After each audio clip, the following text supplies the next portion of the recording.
Hey everyone, welcome back to the channel. Today we're breaking down one of the weirdest, sharpest, and most disturbing films you'll see this year. Mountainhead. It's not a thriller, not a classic drama. It's more like a tech horror film wrapped in a snowstorm, told through the lens of satire, but satire that cuts way too close to reality. It's about power, ambition, disinformation, and what happens when the people building our digital future stop believing in the truth. At the core, this movie is asking one big question. What happens when the men controlling reality can no longer tell what's real? Let's dive in. The film takes place over a single long weekend. A group of four ultra-powerful tech founders arrive at a futuristic mansion buried in the snowy peaks of the Pacific Northwest. This isn't a business trip, not officially. They're here for reconnection, a digital detox, a friendship retreat, a time to be authentic again. But come on. When billionaires go off-grid together, you know something's up. Hugo Super Van Yalk is the host. He built Slozo, a minimalist meditation app for burned-out tech bros. He's successful, but not billionaire level like the others. This retreat is his way to prove he still matters, to maybe get acquired or at least be taken seriously. The others tolerate him, barely. Then we've got Randall Garrett, a legendary investor from the old guard of Silicon Valley. The man who wrote the first checks for half the apps on your phone. He's aging, sick, and increasingly obsessed with legacy and defeating death through cryogenics. He's the one with nothing left to lose. Jeff Aberdazzi is next. Quiet, intelligent, morally conflicted. He created Bilter, a system designed to detect and flag misinformation. Once seen as the ethical watchdog of tech, Jeff's idealism is fading fast, especially because Bilter is now crumbling under the pressure of the digital chaos that surrounds it. And finally, there's Ven Parrish, the real storm in the room. Ven is the arrogant, brilliant CEO of Trom, the AI-driven social network that's basically taken over the internet. His latest upgrade has flooded the world with ultra-realistic deepfakes, propaganda loops, and AI-generated chaos. He's the disruptor of disruptors, and he couldn't care less about the consequences. When they all arrive, the vibe is strange from the start. Polite smiles, awkward hugs, forced laughter. They share meals, make references to the old days, joke about who IPO'd fastest. But the tension is thick. It's clear this isn't about friendship. It's about power. The conversations start light about cold plunges, tech ethics, clean eating. But it quickly becomes clear Ven wants something. He's here to pressure Jeff into selling Bilter. Ven doesn't want to fix misinformation. He wants to control it. If he can absorb Jeff's platform into Trom, he can sanitize the optics and eliminate his last real critic.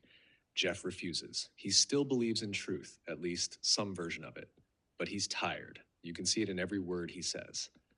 Super, caught in the middle, wants to impress everyone. He organizes bizarre rituals, ice baths, shirtless meditation circles, psychedelic snow hikes. In one scene, the four of them paint their net worths on their bare chests in lipstick, then stand in the snow like tech gods playing caveman. It's ridiculous and deeply sad. These men have everything and absolutely no identity outside of their money. Meanwhile, Randall keeps talking about death, or more precisely, avoiding it. He's invested in a startup that freezes bodies for future revival. He doesn't care if the world is falling apart. He just wants to live long enough to wake up in a better one. But back to Jeff, who's starting to realize that this isn't just some negotiation. Super, desperate to be relevant, tries to poison his drink in a clumsy and half-hearted attempt to protect Ven's interests. Jeff doesn't die, but the betrayal hits hard. Later, in a sauna scene drenched in sweat and tension, Ven tries to kill Jeff himself, drowning him while calmly talking about letting go. It's disturbing. Raw. The attack fails, but it breaks Jeff. The next morning, he signs the merger papers, not out of agreement, but because he sees no other way out. Truth has officially been sold. Randall disappears, off to freeze himself, hoping he'll be revived in a more rational era. Super finally gets what he wanted: validation. He's now a billionaire. He puts on his headset, opens Slozo, and meditates on the balcony while the world beneath the mountain burns. Ven wins, Jeff loses. And the audience? We're left sitting in silence.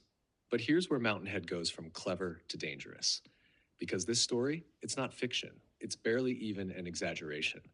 Look around. We live in a time where billionaires run social media platforms, control AI development, and casually influence elections.